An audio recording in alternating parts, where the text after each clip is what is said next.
এখানে আমি বিস্কিট নিয়ে নিয়েছি কিছুটা। বিস্কিট প্রায় 20 পিসের মতো নেওয়া আছে এখানে।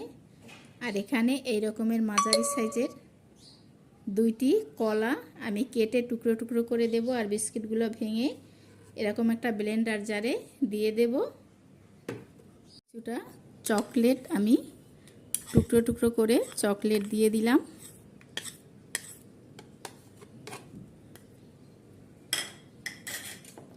আর এখানে 1 কাপ দিয়ে দিলাম মিষ্টি দই।